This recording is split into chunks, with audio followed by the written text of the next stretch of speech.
Hi, everyone. Welcome to another amazing topic of conversation. I want to thank my sponsors, the Health Channel. So please sign up for their newsletter for anything regarding your health. And if you need any workspace, even if it's for an hour or a week or just a boardroom, Alexa's workspaces can make everything work, even also if it's a virtual office. So, Rochelle, thank you so much for joining me today. Thank you for having me. I'm excited to be here. Rochelle, we're going to have a really follow-up conversation. And the reason we wanted to do this is because Rochelle was the moderator on our last event, Unapologetically Successful, with 4 real success women. And there were a lot of unanswered questions. There was still a conversation to be had and a lot of lessons learned for women. And that is the reason that Rochelle and I decided to do a follow-up conversation. So the basis of the Unapologetically Successful panel was to talk about the impostor syndrome. Can you define, because it has many meanings to many people, so can you define in a few words what it is? It's basically when you are convinced that you haven't legitimately achieved your success as a result of your own efforts or skills. And you feel like an imposter, and you absolutely believe that one day someone or everyone is going to figure out that you have no idea what you're doing and you don't belong in your position. Lots of women suffer from it. And I mean, there's been actually like a lot of studies on it, and women are much more likely to suffer from it than men are. Yeah, it's like they're gonna find out that you don't know anything. Right, exactly. You don't know anything, and it's more than just they're going to find out that you don't know anything. They're going to find out that you don't deserve the position that you're in. Correct. And while men take positions and they learn while they go along, women don't dive into it because they don't feel that they're well prepared. Yes, I can't remember the exact statistics, but studies have shown that men will apply, like if they see a job description, they'll apply for the job if they have like 50% of the job requirements. And I could be off about that. Women will only apply when they have 100% of the job requirements. So that right there shows you sort of a big gap. And whoever has 100% of the, like, it would be so rare, and they would be just as qualified or maybe more qualified than some of those men. But it's something we fight against. You know, I know, because when you read some of the RFPs and some of the job applications, oh no, I can't do this, I don't have this, and then you drop it, and men don't care. They just go with it. It's interesting. So also women are more likely to advocate for other people. So, we would probably encourage our friends to apply for that job, but we wouldn't do it for ourselves.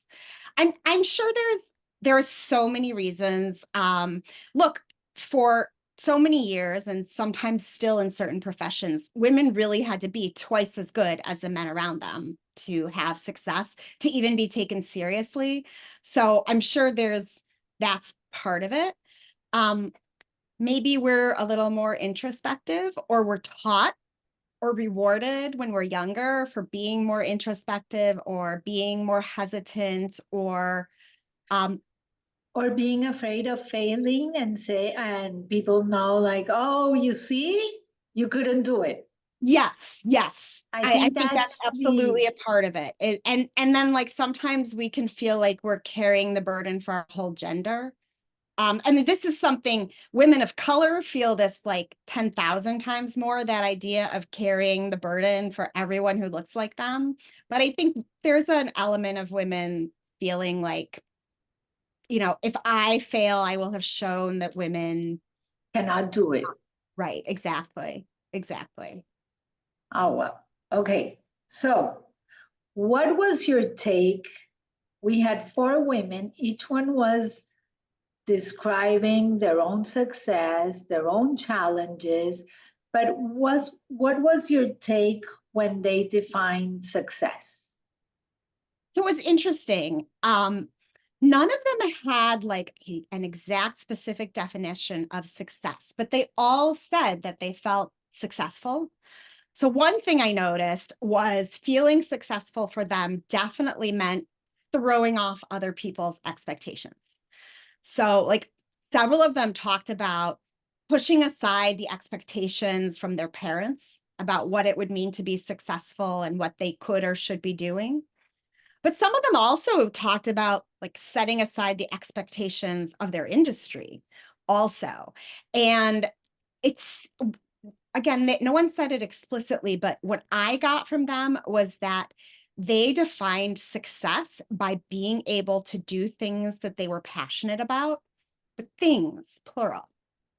So Not like just one thing. right, and being able Correct. to branch out. So like Valentina, who is a stage and screen actor and a dancer, also is a writer, became a media coach. Like when she talked about feeling successful, she definitely talked about being able to break through the barriers of what was expected of an actor. And she really, she clearly felt her success because she got to do all these other things. And then like Gloria Garces, who has been in nonprofit, has been in the corporate world, has been in government. Clearly, you could tell that she felt successful because she got to do lots of different things. And each thing that she got to do, she was passionate. She was passionate about it.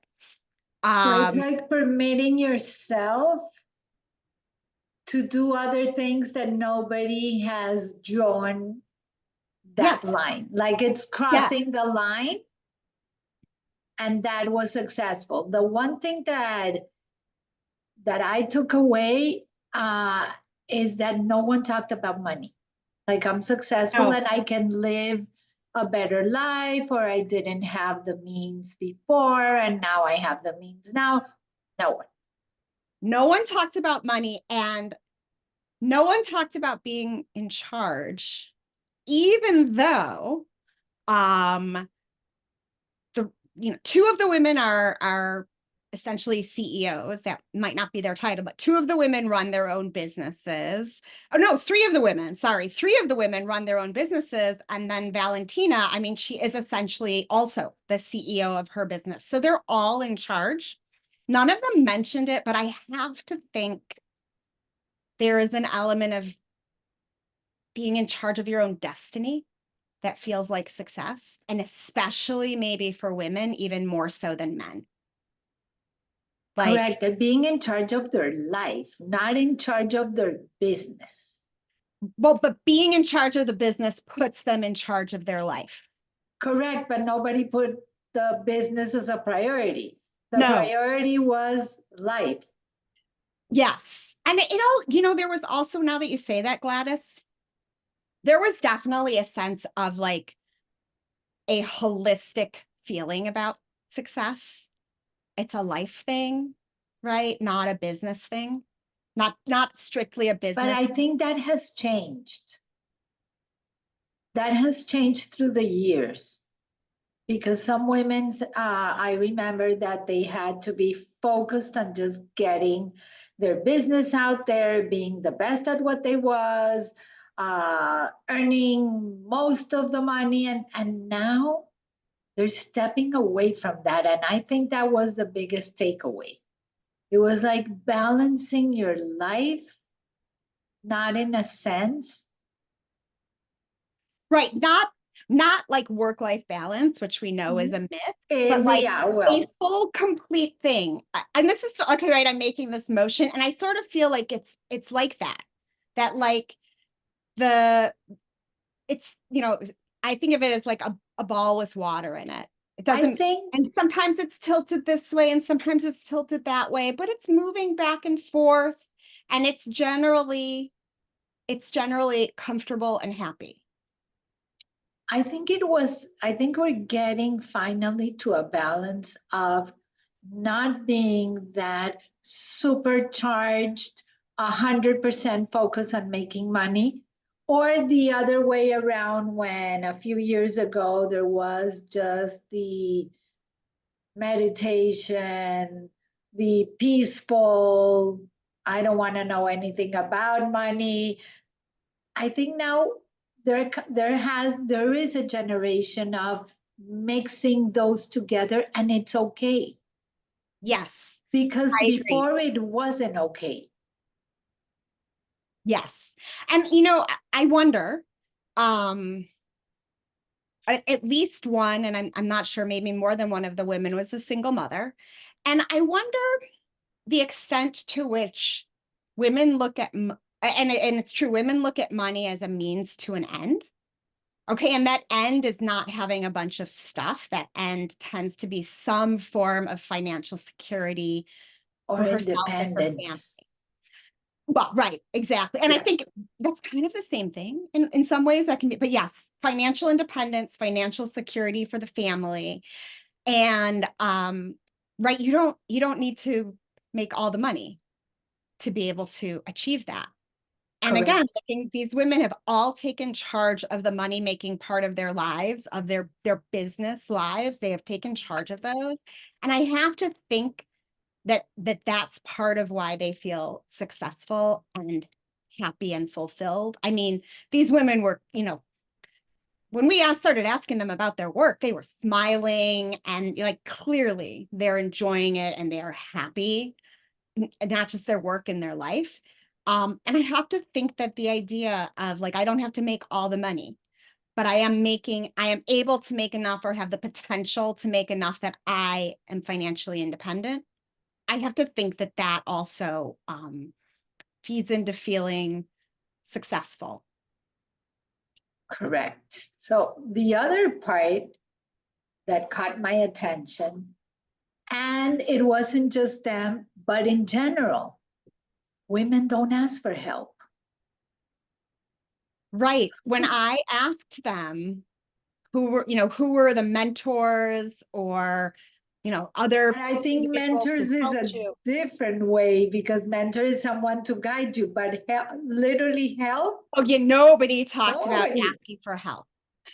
Nobody did.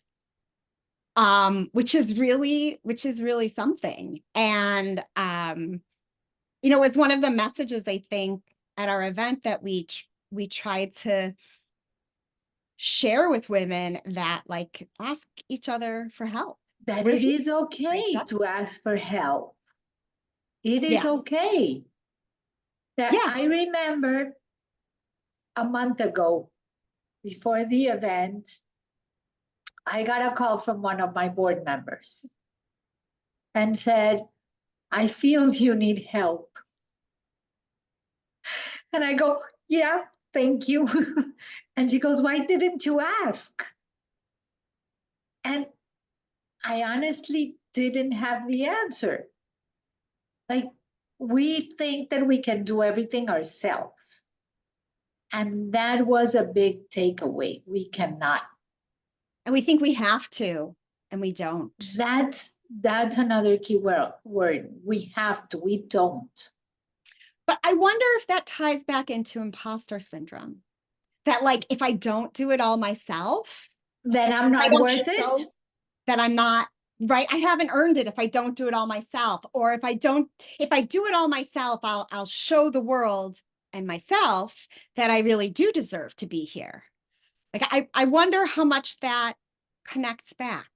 I think you're right. I think you have a point.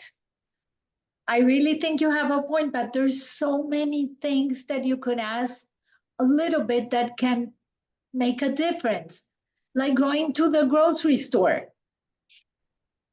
See, if I asked someone to go to the grocery store, I would consider that a major favor. And I have. I have asked someone to do that for me in a time when I needed something and I couldn't leave the house and I couldn't walk around. But let me ask you, did you ask because it was something related to health or work? Oh, that's a great question, Gladys. Because people, Not when related it's to work. related to health, that you don't feel well or you're sick or you had surgery, it doesn't matter, they will ask for help. But when That's it's a very good related, point. when it's related to work, they don't. Okay, that's a good point. Yes, you're absolutely right. And it's a missed opportunity for the not just for the asker, but For someone that really wants to help, right. that you're Right. giving them the blessing of helping you. Yes, exactly. Exactly. That instead of hearing, oh, I really have to do that for you, you have no idea. If you ask for help, they will show, I would be happy to. And so I'm going to say, I think this is very much a women thing. We love to feel useful. We love to be useful, and asking for help gives someone the opportunity to really make a contribution, even if it's a small contribution. But we that's something that I think there's not a woman alive who doesn't appreciate and enjoy being able to be helpful. I think it's a purpose. Yes, there you go. Mm-hmm. I think it's a purpose, but it's very related not to work. But and to your point, I think it's because of the imposter syndrome, that if it's related to work, nobody can help us, because if not, we don't deserve, because, oh, I helped you, so you don't deserve to be where you are. Right. And meanwhile, I don't think there's one of us who, if we helped someone else, would think they didn't deserve to be where they were just because they reached out to us. So if you think, everybody who's listening, that you've gotten help, but you're still feeling that you deserve where you want to be, just send us a message. Yes, we would love, that would be wonderful. I'd love to hear from women about overcoming imposter syndrome, living with imposter syndrome. You know, everyone's in a different place, is something I've learned. There are some women who will always be fighting it, who know, like from a logical perspective, maybe they know, yeah, I earned this. I deserve it. I belong here. But there's a little voice that keeps going, oh my God, they're going to find out that I don't belong. So there's some women that will always be there. There are some women who never get past that feeling of I'm an imposter. And there's like a small minority of women who feel like, yeah, I should be here. I deserve this. I can do this. I'm here.